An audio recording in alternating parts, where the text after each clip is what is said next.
말씀이. 사랑장은 다 사랑하며 사시기를 축원합니다. 서로 부부끼리도 그렇고 가족 간에 또 교회 안에서 성도들 간에 이웃들 간에 사랑하면서 살아야 돼요. 1절에서 3절 보시면 내가 사람의 방언과 천사의 말을 한다. 유창하게 말하는 것을 이야기합니다. 유창하게 말하는 거, 유창하게 기도하는 거. 2절에 내가 예언하는 능력이 있어 모든 비밀과 모든 지식을 알고 또 산을 옮길 만한 모든 믿음이 있을지라도. 믿음만큼 좋은 거, 믿음만큼 교회에서 강조하는 게 또 뭐가 있겠어요? 근데 산을 옮길 만한 믿음은 정말 바람직하죠. 교회에서 인정받을 수 있죠. 3절에 내가 내게 있는 모든 것으로 구제하는 것, 또 내 몸을 불사르게 내주는 것, 이거 얼마나 훌륭한 거예요. 고린도전서 말씀은 특별히 바울 사도가 고린도 교회에 보내는 편지인데, 이 고린도 교회는 바울이 굉장히 뿌듯해할 정도로 급성장하고 성도들 간에 굉장히 열심히 있는 교회였어요. 그런데 바울 사도가 이제 다른 지역에 가 있는 동안 고린도 교회의 소식을 들었는데 성도들끼리 분쟁이 생기고 다툼이 생기고 파가 갈라지고 교회 안에 문제가 생기기 시작한 거예요. 그래서 그 고린도 교회 성도들에게 보내는 편지 글이에요.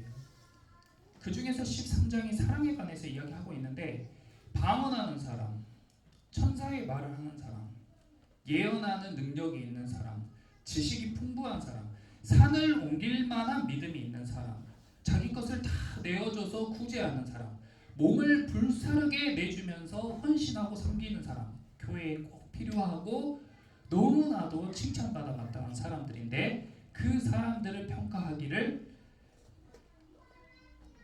소리나는 꽹과리 같고 아무것도 아니고 아무 유익도 없다고 평가를 하고 있어요. 어느 때에 그 사람들이 울리는 꽹과리 같고 아무것도 아니고 아무 유익이 없어요? 사랑이 없으면. 거기 밑줄 그어보세요. 사랑이 없으면. 사랑이 없으면.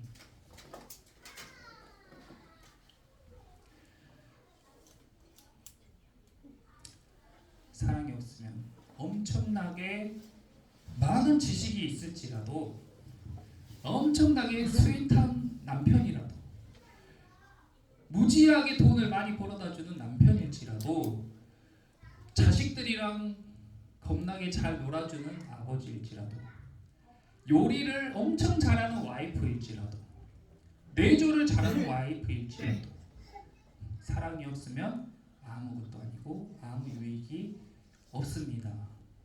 그렇게 이야기합니다. 그러니까 사랑이 얼마나 중요해요?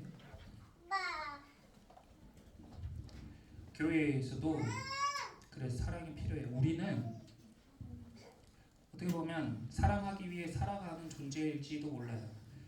어린아이, 갓난아이 때부터 사랑을 찾고 사랑을 갈구하는 존재, 죽을 때까지 사랑에 목말라 하는 존재들이 저와 여러분입니다.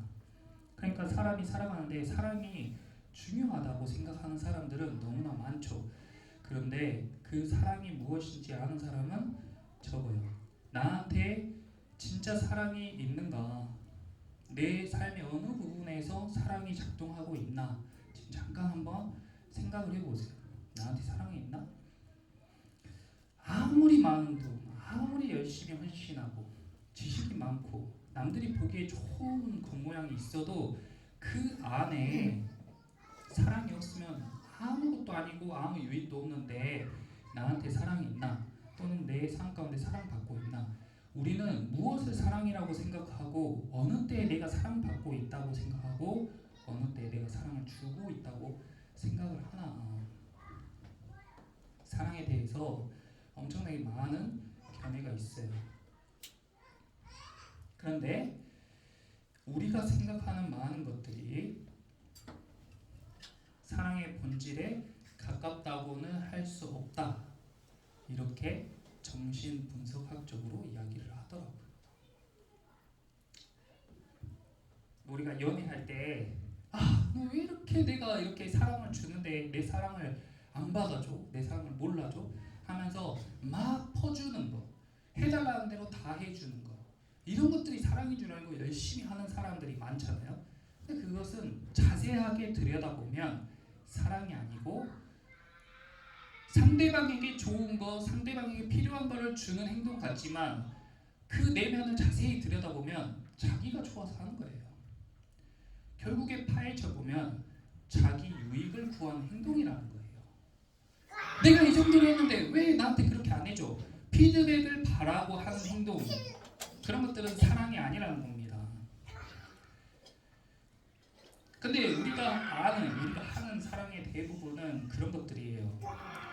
부모와 자식 간에 공급해주고 안정감을 느끼고 애착을 느끼고 인정받고, 또 남녀 간의 성적인 만족감이나 그리고 행복이라고 생각하는 정신적 건강, 이런 것들이 주도적이에요. 소비에 의한 쾌락, 그리고 친구들이나 이웃 간의 우정 같은 감정이나 또 타인에 대한 자비나 국률한 마음, 그런 것들을 사랑이라고 이야기하는데, 우리가 흔히 말하는 사랑과 성경에서 말하는 사랑은 많이 다르다. 그럼 성경에서는 사랑을 뭐라고 합니까? 4절에 사랑은 하면서 이제 사랑에 대해서 이야기하는데, 첫 번째가 뭐예요? 사랑은 오래 참고. 예상하셨어요? 사랑이 뭘까 하고 딱 떠올렸을 때, 내가 생각하는 사랑 받는 느낌 받을 때, 내가 생각하는 사랑을 정말 사랑하는 대상한테 사랑을 주고 싶어 할 때, 그게 그 내용물이 뭐냐면 성경에서는 첫 번째가 오래 참는 거라고 얘기하고 있어요. 사랑은 참아주는 거다.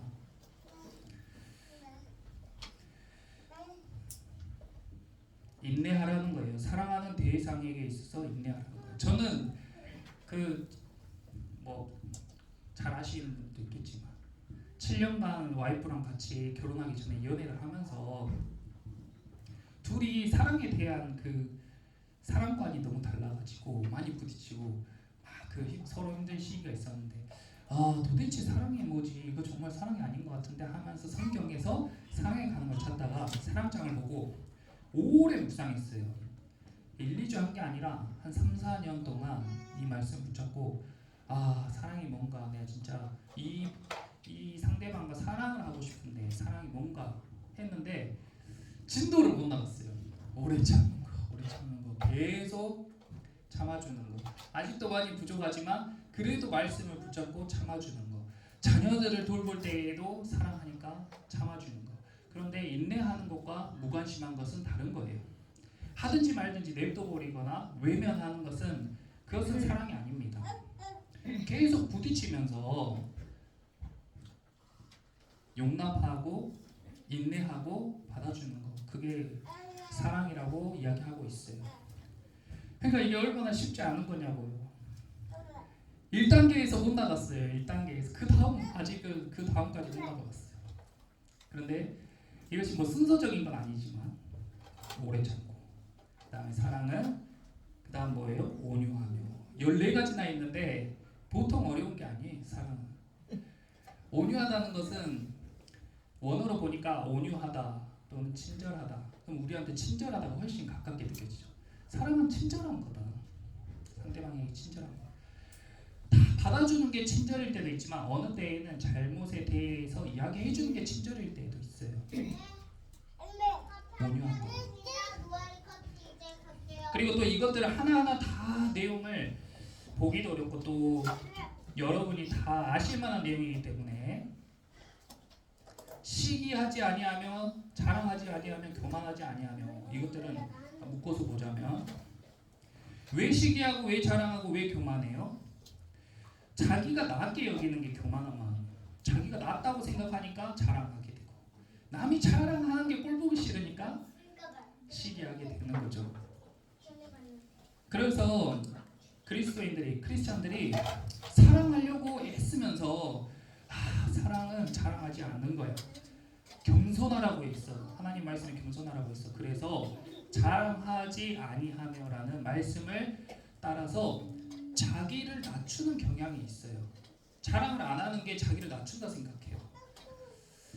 그리고 더 심한 경우에 믿음이 좋아가지고 더 자랑하지 않으려고 자신을 막 깎아내리는 사람도 있는데, 자랑하지 아니하며라는 말씀은 자기를 낮추거나 자기를 깎아내리는 게 아닙니다.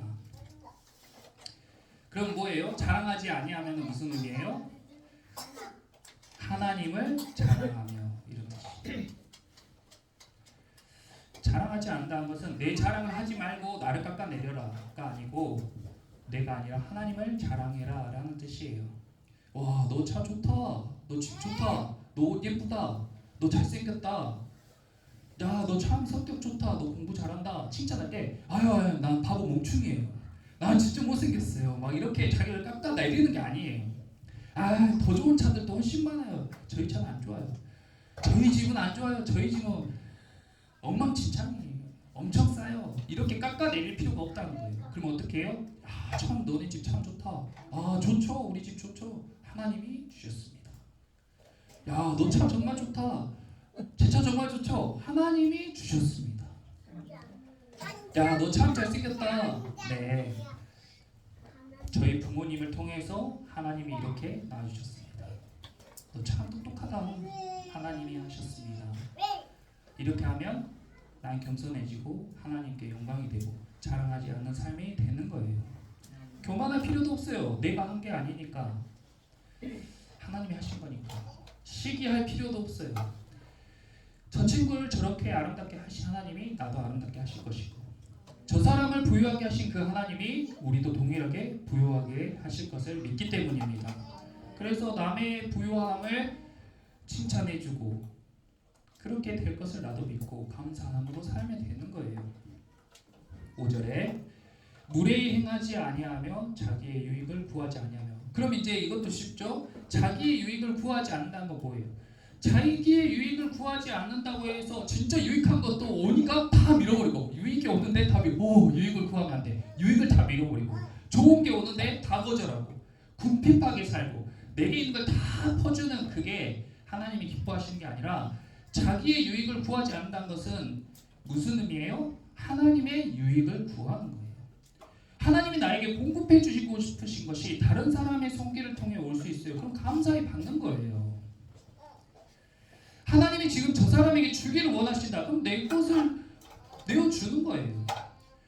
그렇게 우리 것은 다 하나님의 것이기 때문에 하나님의 뜻대로 옮겨가도록 우리는 그냥 가만히 내어두면 돼요. 우리가 그걸 통제하거나 우리의 마음대로 하려고 할 때 문제가 생기고 불편함이 생기는 겁니다.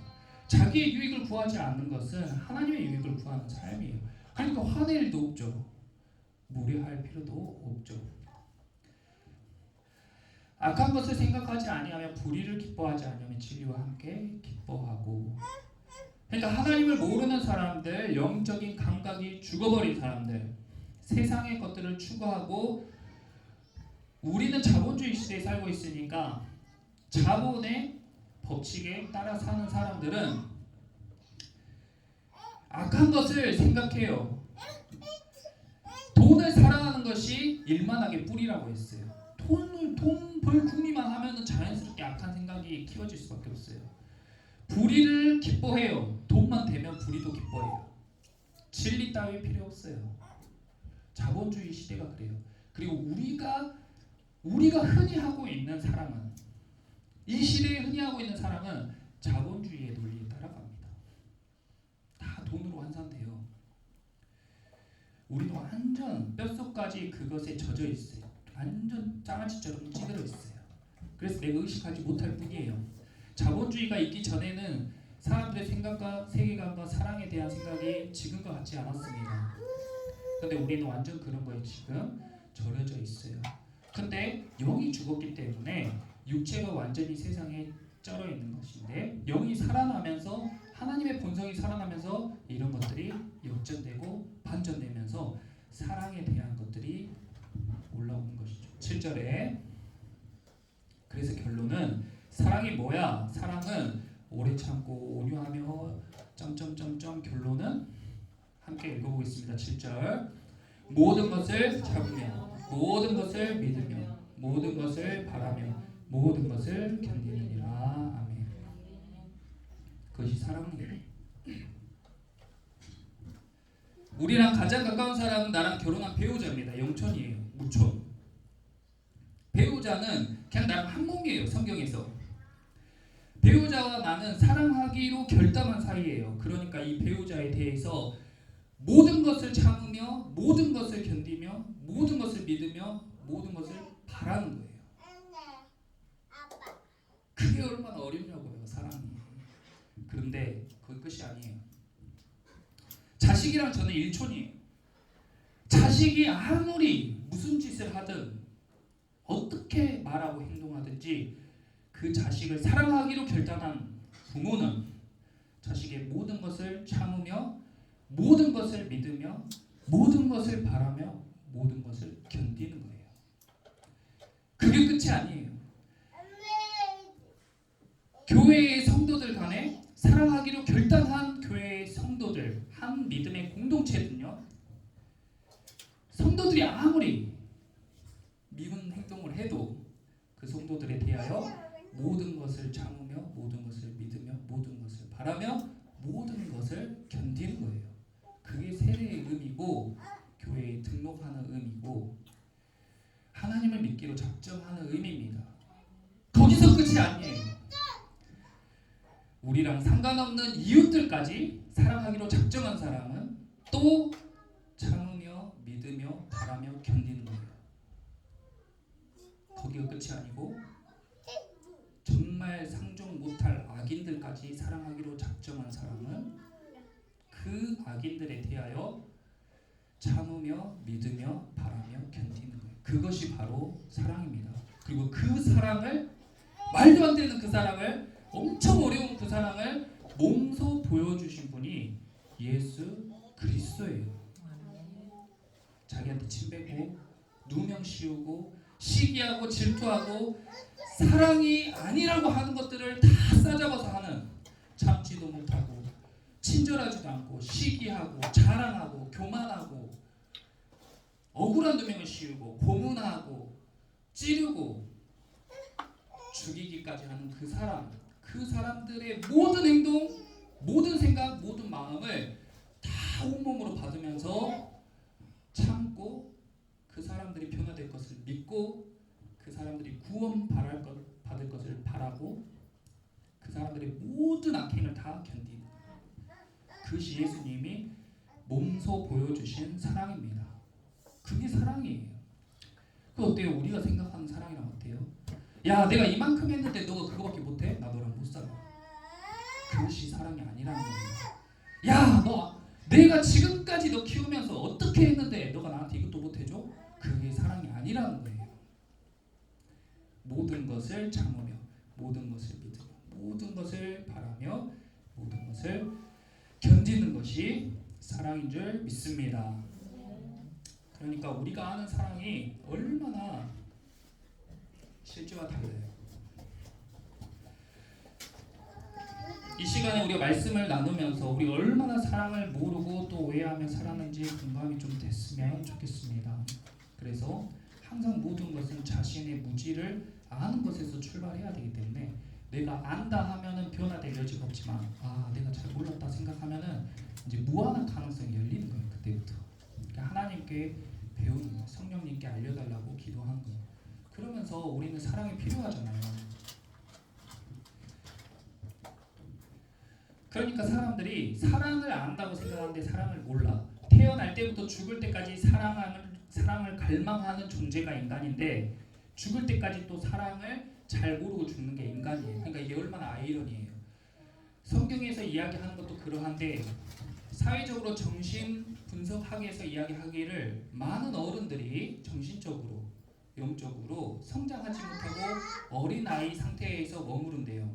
그래서 의식적으로 상징적으로 어머니의 품 안 그리고 어머니의 그 젖을 빠는 그것에 머물러 있다는 거예요. 그 품을 그리워해. 거기서 애착을 느끼니까.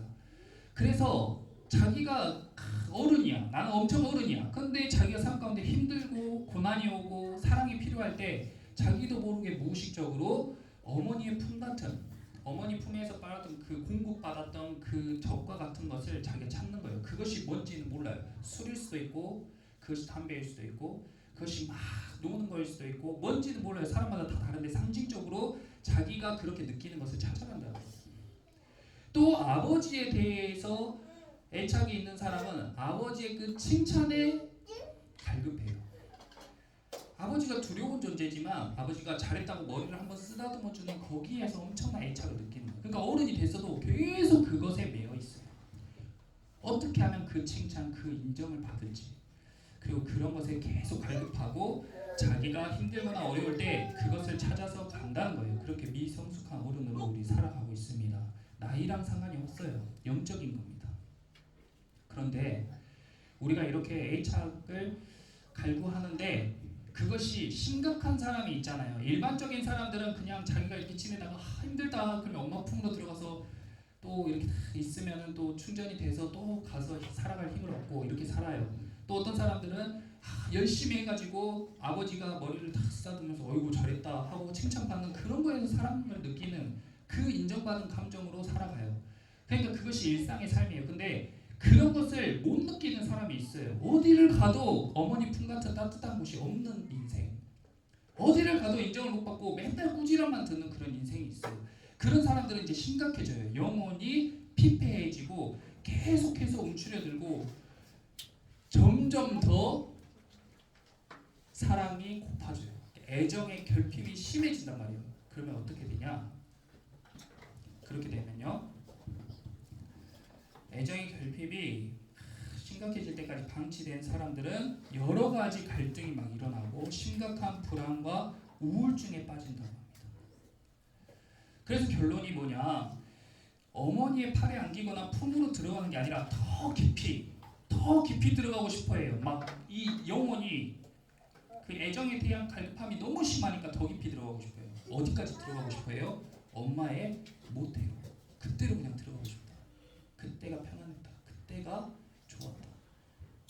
그러니까 어떻게 해요? 자기 파괴로 이어지는 거예요. 행동이. 자기 파괴예요. 그때가 좋았다는 거예요.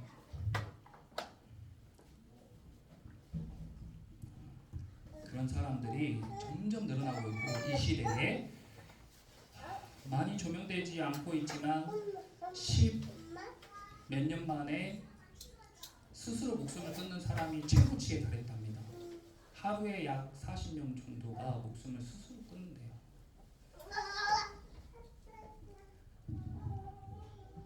왜 그래요? 그 사람들이 사랑이 고파서 그런 거예요. 사랑이 안 채워져서 그런 거예요. 그러면 부부끼리만 사랑해요? 부모 자식 간에만 사랑해요? 아니에요. 우리는 나라를 사랑하고 나라는 국민을 사랑해줘야 되는 거예요. 성도는 교회를 사랑하고 교회는 성도에게 사랑을 베푸는 거예요. 그렇게 그 사람들이 오갈 데 없고 충족 안 되는 사람들이 교회에 가서 사랑을 받고 나라 안에서 사랑을 느끼고 지역에서 지도자들에게 학교에서 선생님들에게 그리고 많은 주위의 이웃들 간에 사랑을 공급받으며 살아야 되는 게 사람인데 이 사회와 시대가 그런 것들을 점점 막고 있단 말이에요. 갈라치기를 하고 있어요. 그러니까 그 결핍이 심해지는 겁니다. 우리는 사랑을 잘 몰랐어요. 바울이 이 고린도 교회의 성도들에게도 이야기합니다. 8절에 9절에 우리는 부분적으로 알고 부분적으로 예언하니 온전한 것이 올 때에는 부분적으로 하던 것이 패하리라. 거기 9절과 10절에서 부분적 미주고 우리가 사랑을 아예 모르는 건 아니에요. 그런데 우리가 아는 사랑은 부분적이다. 온전하지 않다. 여지를 항상 남겨둬요. 그래야 채울 여백이 있어야 채워 넣을 수 있잖아요. 틀린 거 고칠 수 있잖아요. 우리가 아는 사랑은 부분적이에요. 이것을 세 가지 비유로 이야기했는데 첫 번째는 부분적인 사랑과 온전한 사랑으로 이야기했어요. 우리가 하는 거, 우리가 알고 있는 건 부분적인 사랑이고 온전한 사랑은 누가 하는 거예요? 하나님 아버지가 하시는 것이 온전한 사랑이에요. 그래서 하나님한테 배우는 거예요. 또 두 번째로 어린아이의 사랑과 장성한 사람의 사랑이 있어요. 11절에 내가 어렸을 때는 말하는 것이 어린애 같아. 깨닫는 것이 어린아이 같아. 생각하는 것도 어린아이 같아. 근데 제일 어린아이 같은 사람이 어떤 사람이에요? 나 다 컸다고 하는 사람이에요. 제일 어린아이 같아요.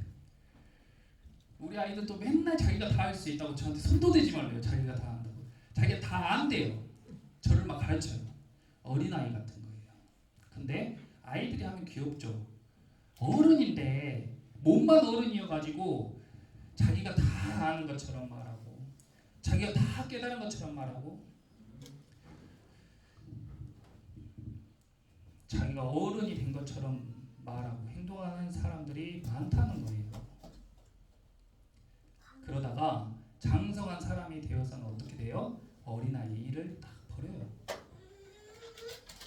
믿음의 장성한 분량이 되면 어린아이일 때 믿음의 행동을 다 버린다고요. 어린아이는 엄청 열심히 할 것처럼 제가 다 할게요 했다가 금세 힘들면 안 해. 싫어. 너 아까 한다고 했잖아. 내가 언제? 싫어. 그 어린아이 같은 거예요. 어른은 어때요? 힘들어도 하는 거예요. 힘들어 죽겠어도 아침에 일터에 나가는 게 어른이에요. 힘들어 죽겠어도 내가 하겠다고 말했으면 끝까지 해내는 것이 어른이에요. 그리고 중요한 일일수록 어른에게 맡기지 어린아이에게 맡기지 않습니다. 우리가 어린아이 같다가 장성한 분량의 어른이 되면 어린아이 일을 딱 버리는 거예요. 세 번째 비유로 거울로 보는 것 같이 희미하다가 얼굴과 얼굴을 대하여 보는 것처럼 선명해진다.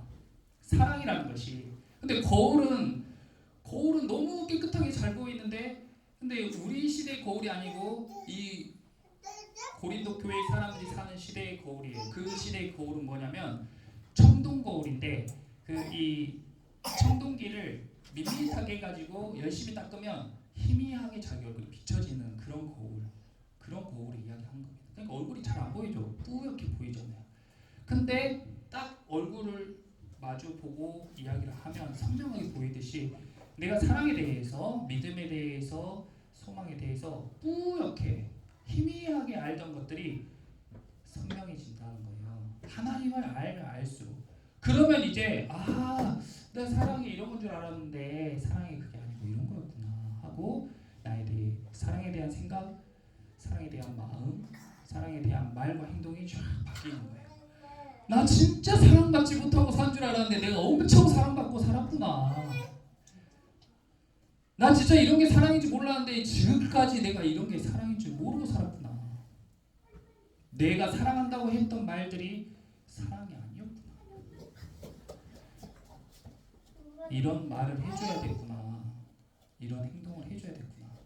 내가 사랑한다고 막 먹을 거 퍼주고 해주고 하고 싶다고 하는 거 다 줬는데 그게 사랑이 아니었구나. 내가 주고 싶어도 너무 주고 싶어도 참는 게 어떨 땐 사랑이고 내가 정말 말하고 싶어도 꾹 다물고 말하지 않는 게 사랑일 때도 있고 정말 말하기 힘든데 그 사람 위해서 말해주는 게 사랑일 때도 있고 목에 칼이 들어와도 하기 싫은 행동을 하는 게 사랑일 때도 있는 거예요. 그래서 결론입니다. 13절 같이 한번 읽어볼게요. 그런즉 믿음, 소망, 사랑 이 세 가지는 항상 있을 것인데 그 중에 제일은 사랑이라. 그래도 사랑은 알쏭달쏭해요. 한편의 설교로 사랑이 이해될 수 없어요. 성경 구절 한 구절로 사랑이 이해될 수 없어요. 사랑은 계속 평생을 두고 계속 배워가는 거예요. 하나님의 사랑을 보면서 계속 배워가는 거예요. 그래서 계속 고쳐가는 거예요. 왜냐하면 하나님이 사랑이시고 하나님께서 우리에게 온전한 사랑을 보여주셨기 때문에 계속 조금씩 배워가고 고쳐가고 배워가고 고쳐가고 그런 겁니다. 그렇게 계속 온전한 사랑을 우리가 알아가는 거예요. 어설프게 말거나 정의 내리거나 가르침을 받을 수 있는 개념이 아니라 듣고 보고 생각하고 인내하고 경험하고 훈련도 하고 실패하고 성공도 해보고 그러면서 점점 부분적이었던 것들이 온전해지는 경험. 어린아이 같았던 것들이 점점 커가는 경험을 뿌옇게 희미했던 것들이 선명해지는 경험을 하게 되는 겁니다.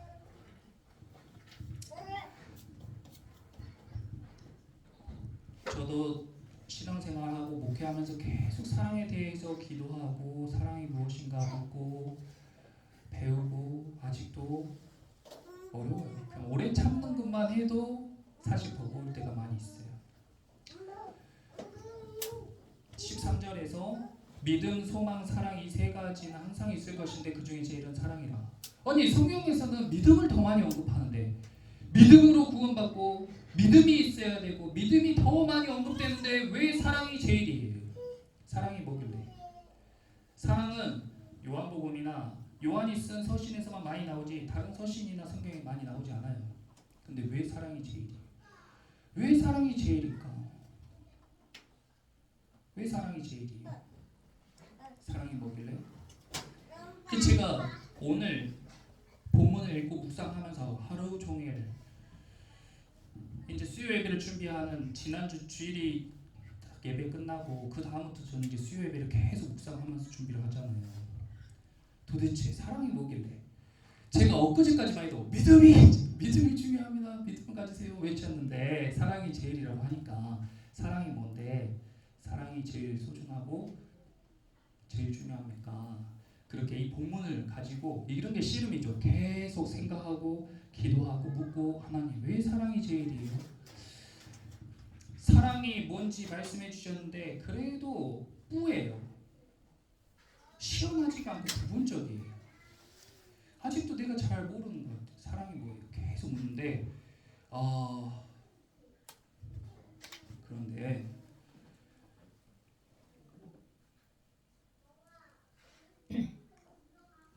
그때 이 본문을 다 읽고 묵상할 때 사랑의 예수님도 보고 하나님도 보고 내 이름도 보고 근데 내 이름을 넣었을 때 딱 오는 게 있는 거예요. 그래서 오늘 우리가 사랑이 있는 자리에 자기 이름을 넣어서 같이 한번 말씀 읽어볼 텐데 여기에서 주시는 하나님의 감동이 있으실 거예요. 1절에서 7절 말씀 우리가 읽을 때 사랑이라고 쓰여진 곳에 자기 이름을 넣어서 소리내서 자기 귀에 자기가 들릴 정도로 소리내서 1절에서 7절까지 천천히 한번 같이 읽어보겠습니다. 내가 사람의 방언과 천사의 말을 할지라도 영민이 없으면 소리나는 구리와 울리는 꽹과리가 되고 내가 예언하는 능력이 있어 모든 비밀과 모든 지식을 알고 또 산을 옮길 만한 모든 믿음이 있을지라도 영민이 없으면 내가 아무것도 아니요 내가 내게 있는 모든 것으로 구제하고 또 내 몸을 불사르게 내줄지라도 영민이 없으면 내게 아무 유익이 없느니라. 영민이는 오래 참고 영민이는 온유하며 시기하지 아니하며 영민이는 자랑하지 아니하며 교만하지 아니하며 물에 행하지 아니하며 자기의 유익을 구하지 아니하며 성내지 아니하며 악한 것을 생각하지 아니하며 불의를 기뻐하지 아니하며 진리와 함께 기뻐하고 모든 것을 참으며 모든 것을 믿으며 모든 것을 바라며 모든 것을 견디느니라. 그리고 13절을 이제 자기 이름을 넣어서 같이 한번 읽어볼게요. 그런즉 믿음, 소망, 영민 이 세 가지는 항상 있을 것인데 그 중에 제일은 영민이라. 그러니까 제 마음에 팍 뭔가 탁 밀려오는 이건 개념이 아니구나. 하나님은 사랑이시라고 할 때 사랑에 대해서 계속 이야기할 때 사랑은 개념이 아니구나. 사랑은 관계구나. 하나님 우리를 창조하실 때 이미 사랑의 대상으로 저와 여러분을 만드신 줄 믿습니다. 사랑할 대상이 하나님은 우리를 사랑할 대상으로 만드신 거예요. 그리고 이 사랑에 대한 말씀은 다 저와 여러분에 대한 말씀이에요. 그러므로 하나님께 그 충만한 사랑을 받고 그 충만한 사랑을 베푸는 삶을 사시기를 축원합니다. 우리의 인생의 목적은 돈 버는 게 아니에요. 제 친구들은 저한테 돈 벌라고 돈 벌 수 있는데 왜 안 버냐고, 돈 벌라고. 그런 얘기 막 해요. 내가 목사인데 나는 할 수 있으면 더 안 벌고 목회에 전념하고 싶다. 그러면 아주 이상한 사람 보듯이 해요. 그런데 내가 하나님의 사랑을 경험하고 인생을 사는 목적이 사랑하며 사는 것이기 때문에 돈은 많이 버는 게 목적이 아니에요. 여호와가 나의 목자시니 내가 돈이 많도다가 아니고 내게 부족함이 없도다. 그렇죠. 부족한 게 없어요. 그러니까 된 거예요. 그러면 나머지는 다 사랑하며 사는데 내 시간, 내 정성, 내 노력을 다 쏟아붓는 거예요. 그것이 남는 것이고 유익한 것인 줄 믿습니다. 그러므로 하나님을 사랑하고 예수님을 믿고 성령의 능력을 던지고 사는 저와 여러분들, 돈 벌려고 애쓰는 삶 말고 사랑하며 사는데 여러분의 삶을 이유와 목적을 가지고 살아가시기를 예수님의 이름으로 축원합니다. 아멘.